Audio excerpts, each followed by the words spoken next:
Have you ever felt like you're just putting on a show at work? If so, you're not alone. Let's talk about Gia.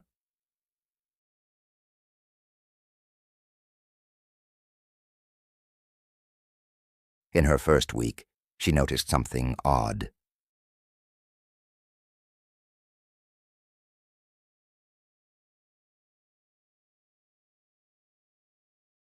Gia wanted to fit in, to prove her worth, so she started playing the game.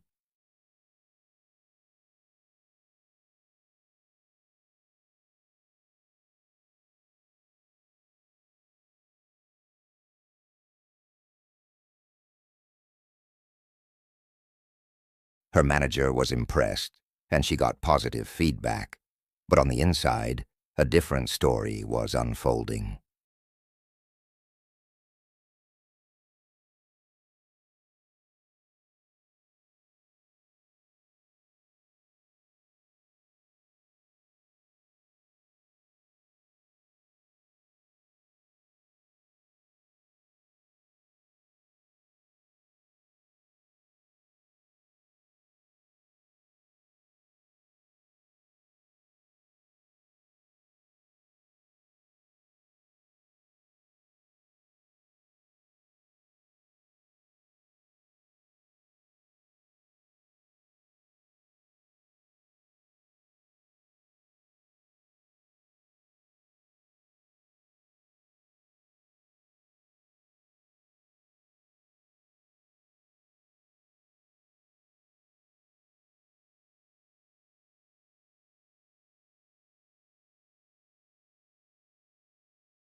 What are your experiences with performative productivity? Share your thoughts in the comments below.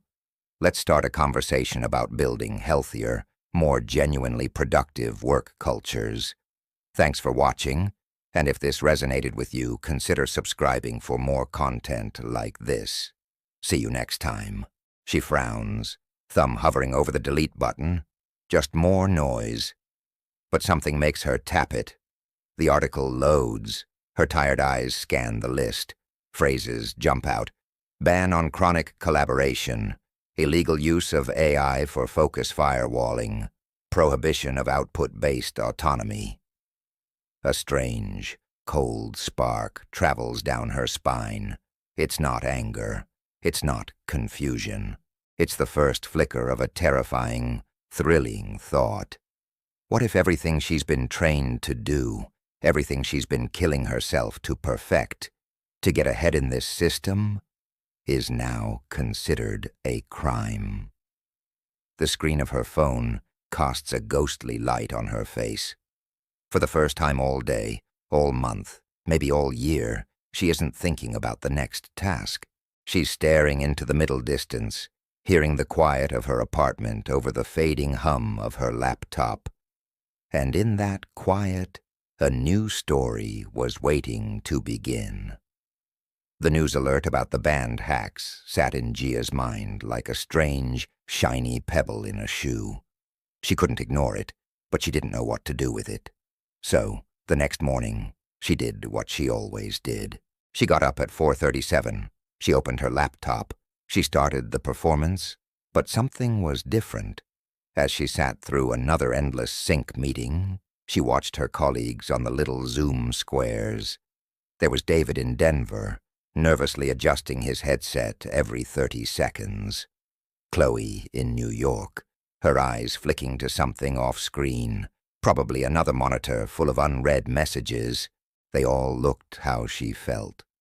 Tired, stretched thin, and somewhere deep down, a little lost. We've all been taught that the path to success is clear. Work hard. Be visible. Say yes. Be a team player. But what if that path isn't leading you to a mountaintop? What if it's just a very convincing treadmill? The problem isn't laziness. Let me say that again because it's important. The problem is not that you or Gia or anyone watching this is lazy. The real villain is much sneakier. It's an identity. I call it the worthy worker. This is the hidden belief, baked into us from our first internships, that our value is a direct product of our visible suffering. That being the first one online and the last one to log off is a moral virtue. That if we just sacrifice enough, our sleep, our hobbies, our peace of mind, the system will finally see our loyalty and reward us. It's a trap, and it's a beautiful gilded one, because it feels like dedication. It looks like commitment. Let me tell you about my friend, Mark. I'm changing his name, but his story is painfully real. Mark was a rock star software engineer at a cloud company in Seattle. His entire identity was the fixer. If a server crashed at 2 a.m., Mark was the hero, diving into the code, sending all-night updates, saving the day. His Slack status was permanently set to a red dot. He was celebrated in company all-hands meetings. He wore his burnout like a badge of honor. His life was the sound of urgent pings, the feel of cold pizza at 3 a.m., the sight of a sunrise he only saw because he hadn't slept. He believed, with every fiber of his being, that this was what it took. Then, in late 2024, his company launched Aegis, an AI system designed to predict and prevent server crashes. Almost overnight, the emergencies stopped. The all-night heroics were no longer needed. And when the next round of layoffs came, Mark was let go. The reason given was redundancy. They gave him a generous severance and a thank you note. But when he tried to get a new job, he hit a wall. His resume was a list of firefights. His skills were tied to old, proprietary systems. He had no story about building anything new, only about saving things that were falling apart. The very identity that made him feel so valuable had made him obsolete. The system had taken every ounce of his sacrifice, and when it was done, had nothing left to give him back. That's the identity trap. You start running on the hamster wheel because you want the reward. But soon, you're running just to prove you're a good hamster. The running itself becomes the point. Think about your own life for a second. Can you remember the last time you stayed late at work, not because you had urgent, important work, but because you felt like you should? Because you saw your boss was still online? That feeling in your gut, that mix of pride and resentment, that's the trap closing. For Gia, the trap had a specific texture. It was the tightness in her jaw during a video call when she forced a smile and said, "No, it's no problem at all," to taking on more work. It was the sour taste in her mouth after agreeing to a pointless meeting because she was afraid of seeming difficult. It was the physical weight of the good worker mask, a mask that was starting to feel glued to her skin. The visual of it all is so clear. Imagine a sleek modern hamster wheel. It's not some rusty, sad thing. It's made of brushed aluminum and glowing LEDs. It has a tiny, elegant screen on it that scrolls through your KPIs, your OKRs, your performance metrics.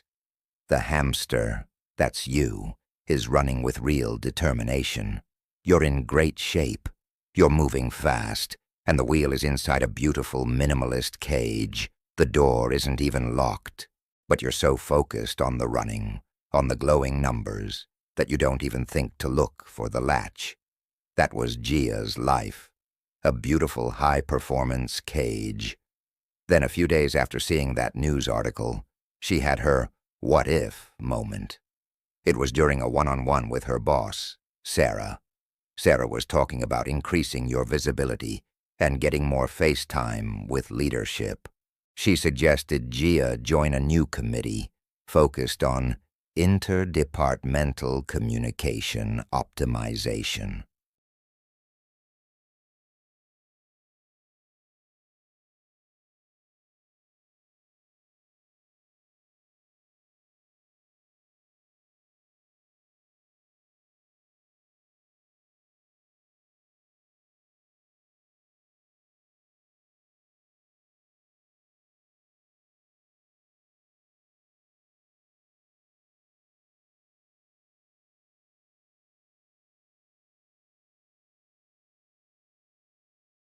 What if the system wasn't paying her for her output, but for her availability?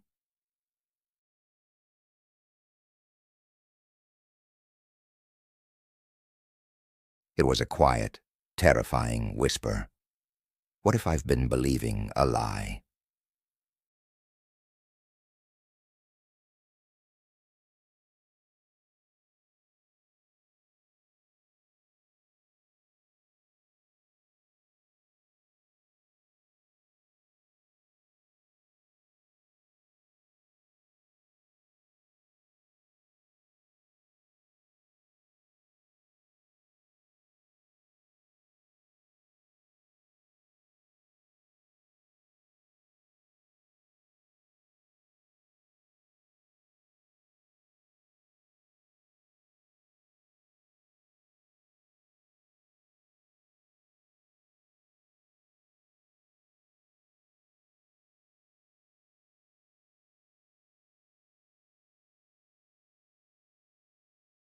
The frustration boiled over, hot and sharp.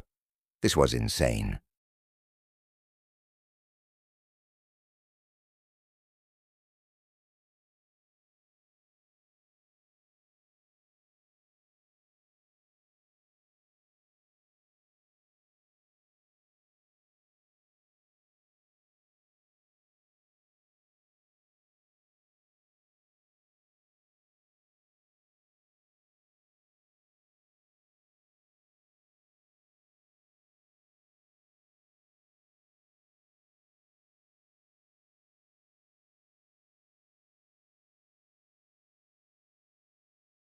She could say, in a client meeting or doctor's appointment, but something in her rebelled against that too.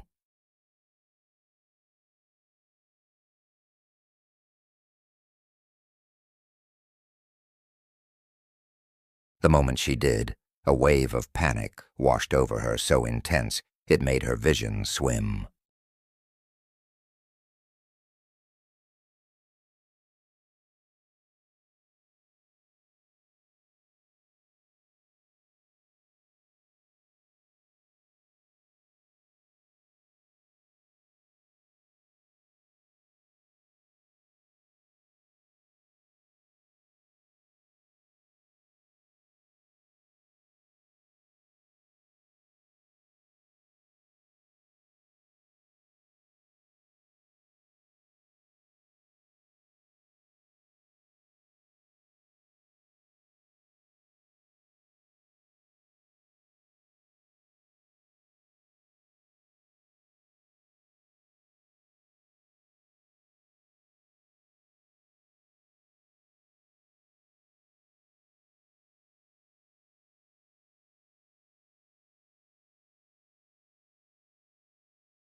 Rule number 2, the OOO tactic.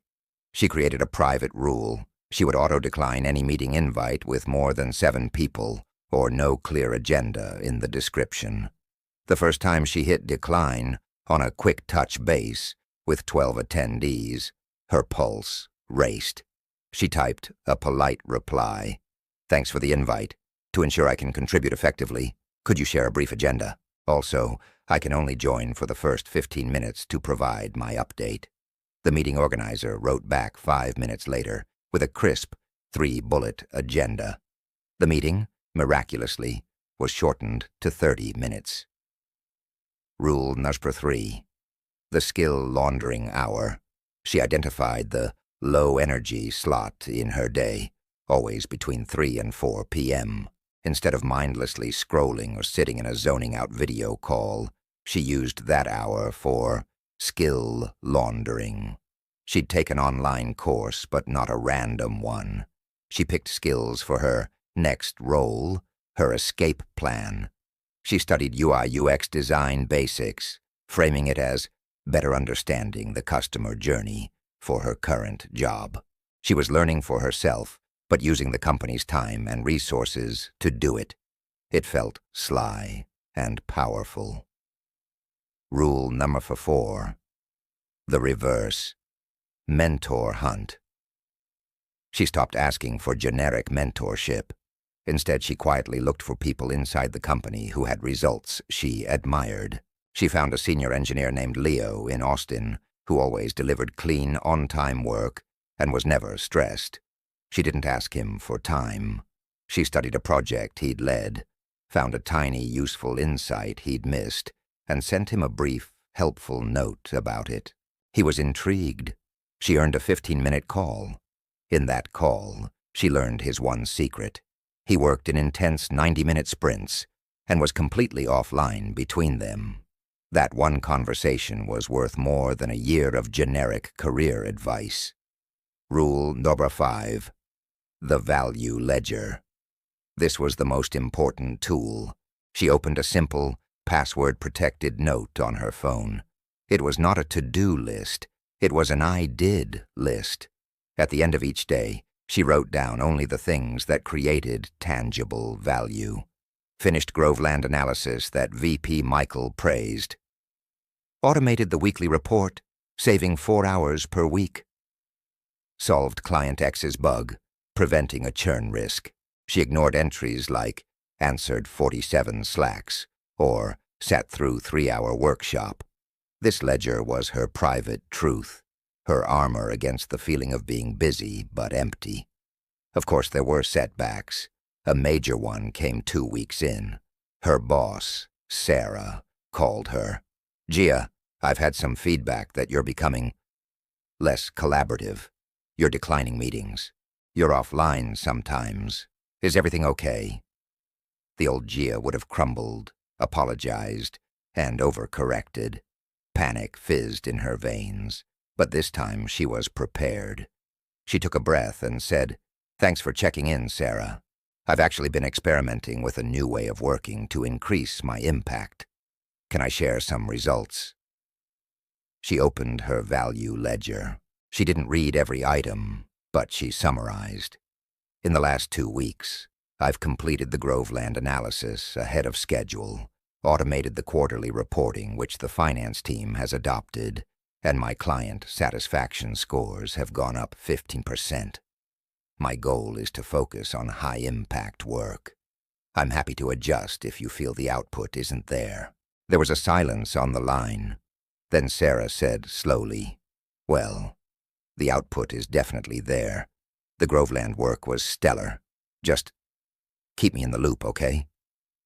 The conversation ended not with a reprimand, but with a confused kind of respect. That was the lesson. The system respects results more than it respects compliance. You have to speak its language, show the value, not the hours. The visual change, over a month, was dramatic. If you could see a time-lapse of her screen, you'd watch the chaotic mosaic of dozens of windows, Slack, email, Zoom, shared docs, Twitter, slowly simplify. The frantic split screen would melt away, replaced by long stretches of a single, focused document or design file. The digital clutter receded, and in its place you saw actual work being born, pixel by pixel. But the most important shift wasn't on her screen. It was in her community. She told one person about her experiment, her old college friend, Amir, a graphic designer in Chicago who was drowning in the same way. They started a 10-minute daily check-in on Signal, an encrypted app. No small talk, just 2 questions every morning. What's your one priority output today? And what's blocking you? That tiny thread of connection changed everything. The war was no longer lonely. When she felt the pull to slip back into old habits, she'd text Amir, about to say yes to a pointless meeting. He'd text back, "What's in your value ledger?" That simple accountability was a lifeline. Doing this alone is a hard hike. Doing it with one other person is a shared expedition. The sensory world changed, too. The sound of her environment shifted from the digital orchestra of pings to the real-world soundtrack of her neighborhood. The distant hum of the Oakland streets, the neighbor's dog, barking at the mailman, the whistle of her tea kettle at 5 p.m. She started to feel the difference between the shallow, chest-tightening stress of multitasking and the deep, satisfying fatigue of a day of real creation. Her shoulders, perpetually hunched, began to relax. She started logging off at 5:30 p.m., not sneakily, but officially. Her last Slack message of the day was clear. Signing off for the day. See everyone tomorrow. And then she would close the laptop. The first few times, she felt phantom vibrations in her pocket. She'd check her personal phone, expecting a work alert. But there was nothing, just silence.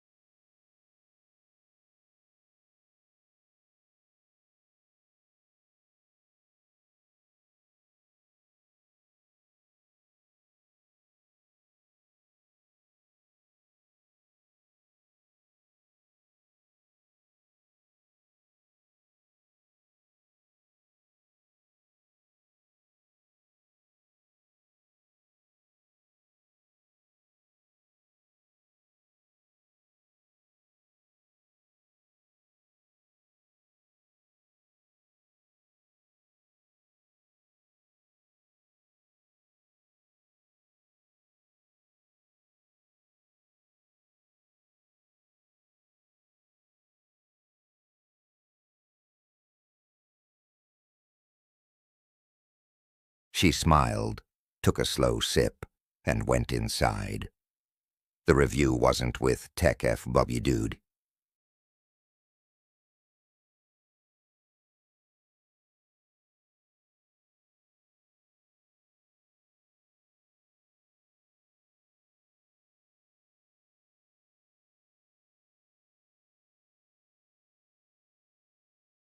Tennessee. Jaya had simply said, "The work will be better. You've seen the proof."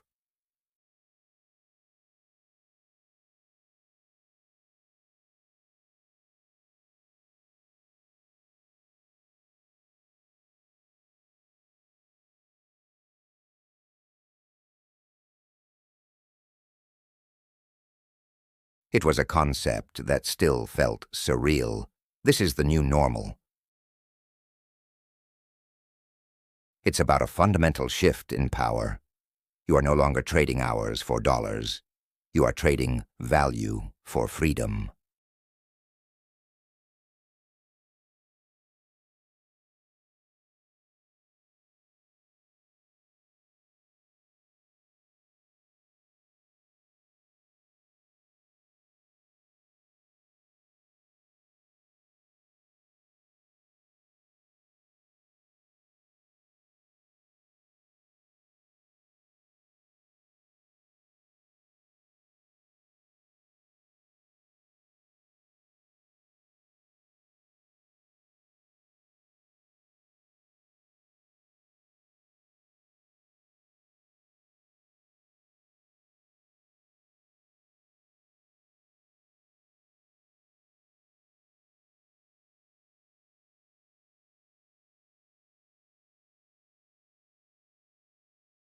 Now she had to be her own boss, her own motivator, her own compass.